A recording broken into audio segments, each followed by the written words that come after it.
7:38. Saludos a la socióloga Alondra Enríquez, consultora política digital en Golden Companies. Le damos la bienvenida. ¿Cómo está usted, socióloga? ¿Sí me escucha? Sí, muy bien, qué gusto. Muy buenos días con Muchas usted gracias. Y con toda su audiencia. Muy amable. Socióloga, ¿nos puede usted resumir qué ha venido pasando en estas últimas 2-3 semanas en las redes sociales en lo que tiene que ver con la campaña política de Daniel Noboa y de Luisa González? ¿Hay alguna percepción en tal o cual sentido? Lo que ha venido pasando dentro de las redes es, primero una falta de atención a los temas políticos. Un gran momento en el que la audiencia generó una necesidad de la conversación electoral fue a partir del 9 de agosto tras el magnicidio de Fernando Villavicencio, donde se puso en evidencia una de las primeras y grandes preocupaciones de los ecuatorianos, que es la inseguridad. A partir de este proceso de conmoción colectiva, donde la audiencia además generó una data significativa a partir del 9 de agosto concretamente, lo que tuvimos es obviamente el segundo momento, que ya son las elecciones de primera vuelta, y posterior a eso hubo un descenso en la conversación digital. Nosotros hemos hecho un registro a través de nuestras plataformas, concretamente a través de SocialScan, de una medición de atención de audiencia. ¿Qué quiere decir esto? Según lo que los medios, los influencers o los distintos nichos de la esfera digital publican, ¿qué tanto la gente interactúa? Bajo esa dinámica, los datos muestran precisamente esta disminución en la conversación, ya en esta antesala entre elegir a una o otra opción dentro de los que quedaron para el segundo balotaje presidencial. ¿Cuáles son los datos que se registran? En una medición del 1 al 27 de septiembre, lo que tenemos es que se han emitido alrededor de se han emitido alrededor de 10.995.300 interacciones. Es decir, la gente ha empezado a conversar en esa magnitud de datos. De ese número de datos se han generado 7.074 publicaciones relacionadas a la inseguridad. De estos datos, de estas publicaciones generadas, 2.165.000 se han generado por interacciones. La gente ha conversado sobre la inseguridad 2.165.752. Y ante esta antesala, ¿cuánto es lo que se ha conversado de los candidatos presidenciables? Apenas 795.420 interacciones solo han generado los candidatos presidenciables. Entonces, de los 10 millones generados, no se ha generado una conversación ni una atención relevante ante esta precampaña de segunda vuelta. Más vale, la inseguridad sigue siendo uno de los temas que a la audiencia le preocupa, que a la audiencia le tiene precisamente en una inconformidad latente. Por tanto, los dos candidatos, además, que han iniciado con fuerza su campaña concretamente desde este día domingo, han estado, sí, ahí en la actividad digital, pero no con la fuerza ni dando respuesta a una de las preocupaciones más importantes. Claro, socióloga, en este marco, con estos antecedentes, ¿se podría decir entonces que las campañas digitales en Twitter, en Facebook, en Twitter, en X, en Facebook, que se den de parte de los candidatos en los próximos días, no van a tener un mayor peso, no pueden ya influir en la intención de voto de la gente, o pueden cambiar las cosas después del debate? Esta es una de las grandes incógnitas, ¿no? ¿Qué está pasando con la audiencia? ¿Por qué no se ha logrado generar este nivel de cercanía con los candidatos presidenciables? Porque hay que poner en la mesa una realidad. A los electores actuales, por un lado, no se les puede mentir, y por otro, no se puede descartar su propia capacidad de racionalidad. ¿Y qué quiere decir esto?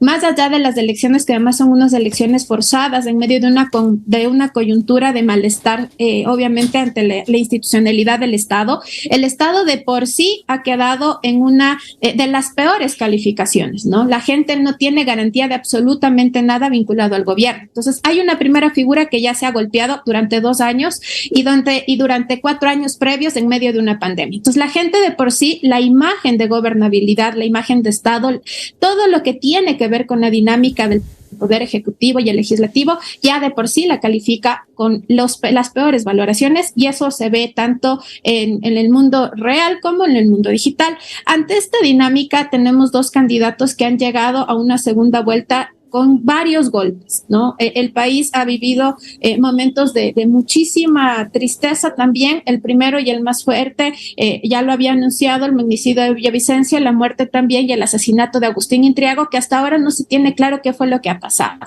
Y los candidatos se han encontrado en un punto de no abordar los temas importantes, ¿no? No hemos visto como esa frontalidad ni en sus propuestas de gobierno y tampoco en sus discursos, más allá de lo tradicional en una campaña política. Ante este más complejo realmente momento, lo que ha pasado es que la gran mayoría, como no está conversando, no es que sea un tema tan trascendental de momento, va a esperar al debate para tomar una decisión. Y evidentemente el debate será el minuto cero para que ambos candidatos de manera práctica, de manera orgánica también, pongan en evidencia su capacidad y además su propuesta para poder responder a las principales preocupaciones, que ya la una es la inseguridad, la otra es el empleo, la salud y la educación, que han sido 4 temas que han sido muy complejos poner en evidencia en una administración gubernamental con el actual gobierno. Más vale ha habido debilidades antes que fortalezas en los últimos 6 años, si lo queremos ver de esa manera. Entonces, el debate va a marcar, por supuesto, una atención y los últimos días posterior al debate, la gente va a tomar una decisión. Y lo que sorprende, al menos desde nuestro lado, que es las redes sociales, es que hay una alta atención a la inconformidad y a la posible ganancia de un voto de inconformidad por nulo, blancos o ausentismos. La tasa hoy marca una elevada tendencia a estos 3 elementos, ¿no? Entonces, más o menos en redes lo que estamos midiendo es que actualmente en el Ecuador hay un 37 o un 32% en que la audiencia no ha decidido por quién votar, ha cuestionado de forma totalmente fuerte las declaraciones de los candidatos vicepresidenciales que han generado una conversación digital con bastante negativismo. Alondra, buenos días. Noris Arroyave te saluda. Alondra, ¿qué hacer después del debate? Siempre se dice que el postdebate es una de las cosas más importantes y es el reto de las campañas de los candidatos para sostener el discurso y un poco posicionar quién ganó el debate, ¿no? En la primera vuelta vimos que la conversación fue muy orgánica, fue muy natural. No estaba el candidato Noboa tal vez dentro de su estrategia de campaña, visto que iba a lograr lo que logró y no hubo realmente un plan estratégico, por lo menos no se sintió un plan estratégico de parte de la campaña posicionando una conversación. Fue una conversación muy orgánica lo que se dio. ¿Qué tienen que hacer los dos equipos de campaña para poder posicionarse en la conversación digital luego del debate? Que como tú dijiste empezaría siendo el punto cero, ¿no? Totalmente. En el Ecuador, en estas elecciones, hubo una conducta muy atípica, ¿no? Hasta antes del suceso de Fernando Villavicencio, sí había un margen donde la gente se estaba precisamente marcando en una posición política. Había gente que iba a apoyar a la Revolución Ciudadana, al Movimiento Construye, gente buena de Fernando Villavicencio, a Topic. Había realmente una participación de decisión política. Eso es importante. Posterior a este momento, la campaña se marca en cero desde el 10 de agosto. La gente queda en shock, en una conmoción gigante y todo se va abajo y todo lo que trabajaron los candidatos, prueba de eso es obviamente lo que tú acabas de comentar, el impacto y al final del día el resultado de Daniel Noboa. Pero ¿qué marcó realmente dentro del posicionamiento de Daniel Noboa? No solo fue el debate, ese fue un momento de exposición, es decir, el candidato sabía que iba a posicionarse en el debate, que tenía posibilidades de ganar como tenía grandes posibilidades de perder. Depende cómo iba la dinámica de la discusión en ese momento. ¿Qué es lo que le benefició? Que previamente, en el caso de Daniel Noboa, primero priorizó su campaña digital y la priorizó en una de las redes más complejas, que es precisamente TikTok. ¿Y qué es lo que hizo realmente? Abordar 3 temas que eran en ese momento previo al debate importante. Abordó el tema de garantizar créditos para mujeres en situación de vulnerabilidad, abordó el tema también a breves rasgos del tema eléctrico en el Ecuador y finalmente abordó con mucha fuerza y con mucha sutileza el tema de los jóvenes, sin infantilizarlos. Y eso, claro, no era percibido en la coyuntura y en la lectura tradicional de la política, pero sí en redes sociales. Por eso él era uno de los candidatos que al menos en TikTok sí tenía un peso significativo, pero no solo por bailar o por hacer trending, sino porque abordaba temas que en realidad eran importantes, como el tema de las pasantías pagadas, entre otros elementos. En el momento del debate, lo que sucedió es que el debate fue un proceso de, además, mucha expectativa vinculada al show. Los primeros 20 minutos, ¿qué pasó en redes sociales? Los primeros 20 minutos del debate, la gente bombardeó las redes con memes y comentarios satíricos alrededor de Bolívar Armijos. Todo lo que se estaba discutiendo en tiempo real mediante la televisión estaba siendo satirizada en redes sociales, y ahí empieza un momento además en el que la audiencia empieza a calificar como una burla a los electores lo que estaba pasando en uno de los escenarios más trascendentales de la campaña. Y posterior a eso viene un postdebate importante en el caso concretamente de Daniel Noboa, que fue fragmentar aquellas expresiones importantes en su intervención en el debate y lanzarlas en cápsulas de 30 segundos en redes sociales, que le permitió a la gente que más eficientemente se informara de lo que decía él como candidato en estas cápsulas de 30 segundos alrededor de las redes sociales. Y evidentemente termina el juego de Daniel Noboa, fue un juego de informar su postura de 10 de la noche aproximadamente 3 de la mañana. Las redes estaban bombardeadas, además obviamente de aquellos trendings donde la gente promovió su propia calificación al debate. Y ese postdebate fue trascendental. Alondra, ¿cuál crees que es el reto del correísmo frente a una campaña digital como más instaurada de Daniel Noboa? ¿Cuál es el reto del correísmo en estos 15 días, 20 días, 25 días que quedan, para poder dar ese giro, como tú dices, suavizar un poco el discurso, tal vez no tan político militante, sino ir hacia ese electorado que no está seguro o no ha visto todavía una opción al correísmo, como una opción al correísmo? ¿Cómo deben girar el timón para utilizar el lenguaje adecuado para estas audiencias digitales? En el caso del correísmo, el correísmo también inició ya de por sí esta carrera presidencial con una gran desventaja. Y esa gran desventaja es que su candidata ha sido blanco constante de ataques. Y más allá de ser atacada por su condición de mujer, que también ha vivido estos escenarios de misoginia. El día sábado escuchábamos la intervención del mismo candidato Noboa, que decía que ella irá con una gilet y él le llevará flores, ¿no? Que en términos generales no es admisible poder escuchar ese tipo de declaraciones en un espacio como el que estamos viviendo. Sin embargo, a más de este proceso de ataques, también el mismo hecho de pertenecer a uno de los partidos que durante los últimos años ha representado la oposición de manera tácita, ¿no? El anticorreísmo también le genera una resistencia. Y ahí estoy de acuerdo con lo que tú acabas de decir. El momento para Luisa González es poner en evidencia un discurso como el que hemos visto a partir del día domingo, precisamente, un discurso, de unidad, un discurso que apele precisamente al diálogo, pero que además tenga claro que es un gobierno muy, muy corto y que en eso se tendrá que tratar de solucionar los problemas más inmediatos. Lo que sí notamos entre la Luisa de primera vuelta y la Luisa de segunda es que la Luisa de primera vuelta fue una Luisa demasiado producida, ya que qué tipo de estereotipos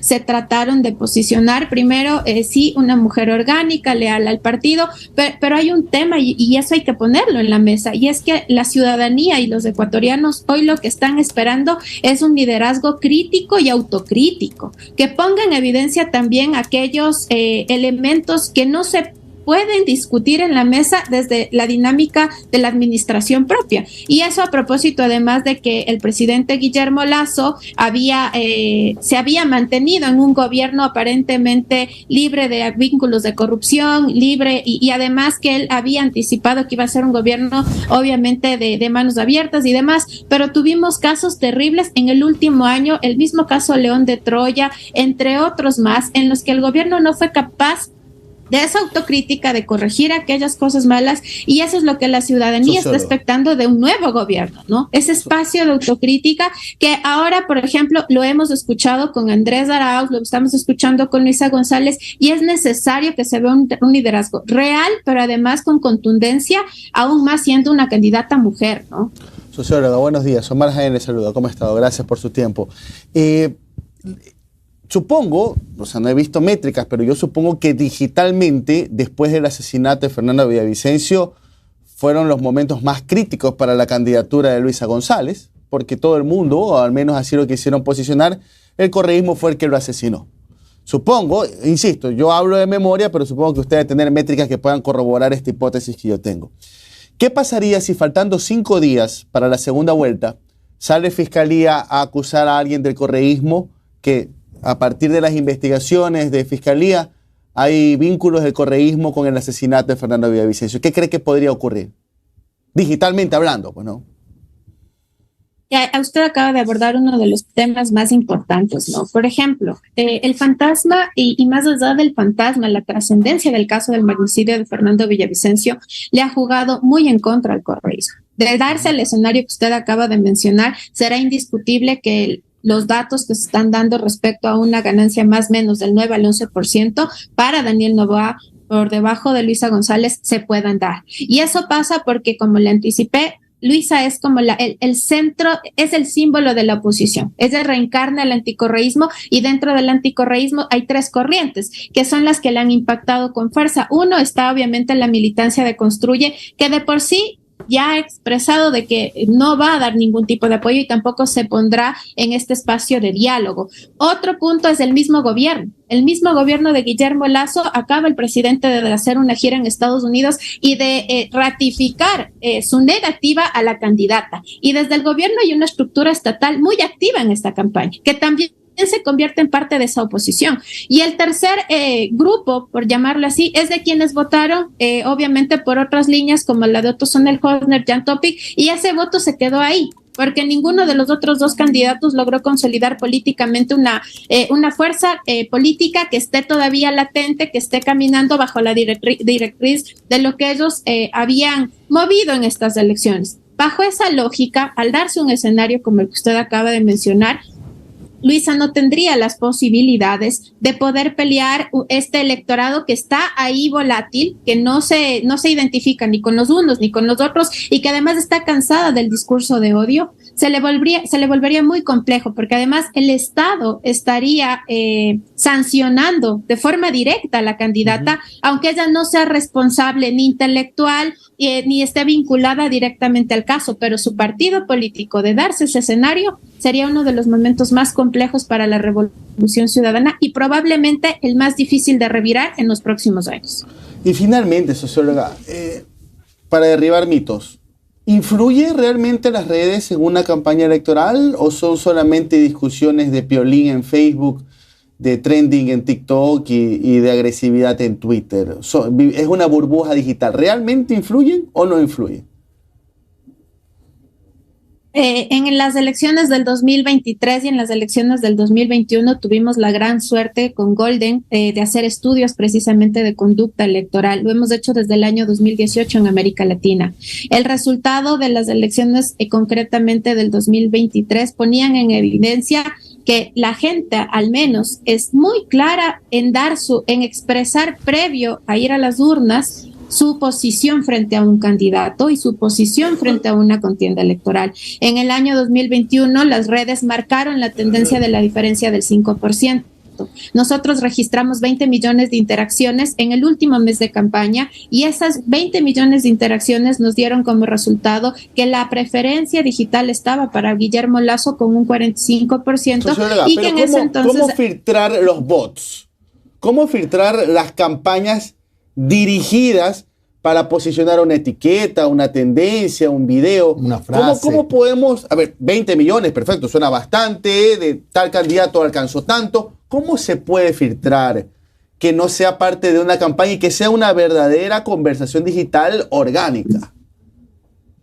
Yo le voy a responder desde la práctica, por ejemplo, de actores como ustedes. Cuando Jimmy Jairala hace un video, cuando Jimmy Jairala hace un comentario, se dispara una conversación, evidentemente que va desde lo inorgánico, pero evidentemente orgánica, porque no se ganan campañas con bots. El candidato que piense e invierta en bots pierde totalmente porque los bots lo que hacen es nada más confundir la percepción. Pero ¿cuánto tiempo le toma al elector ver si algo es verdad o es mentira? Le toma 3 segundos. El 92.3% de la audiencia ecuatoriana se conecta desde su celular al internet y a las redes sociales. Cuando tiene o ve algo que puede ser promovido por bots, como por ejemplo el tema de las declaraciones de Verónica Abad, que en un inicio se atrevieron a decir es inteligencia artificial, no fue real. ¿Qué es lo que hizo el elector? Entrar a YouTube, que es la segunda red más visitada, poner declaraciones Verónica Abad, y resulta que no solo había dicho que las mujeres no nos preocupamos de nosotros por el marxismo,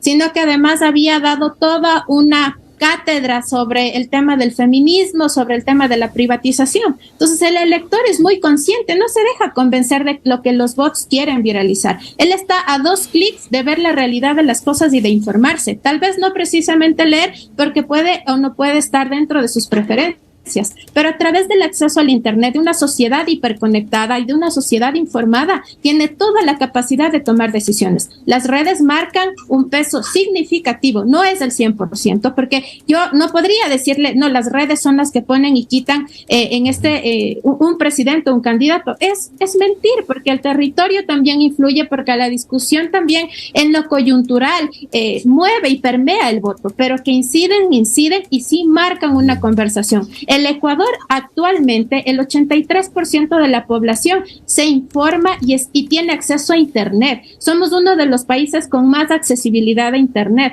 Por tanto, nuestros electores, de los del 2021 a los del 2023, tienen todo el criterio de evaluar qué es lo que los candidatos están diciendo. Correcto. E incluso de calificar qué es viable y qué no es viable. Y si los candidatos no entienden que están ante unos electores exigentes, totalmente críticos, pues los resultados, más allá de lo que el Estado quiera posicionar o de lo que los bots quieran posicionar, los electores son muy conscientes de la elección y la decisión que tendrán que tomar este 15 de octubre. Gracias a la socióloga Alondra Enríquez, muy interesante, muy amable por esta conversación. Un abrazo, Alondra. Un gusto, que estén muy bien.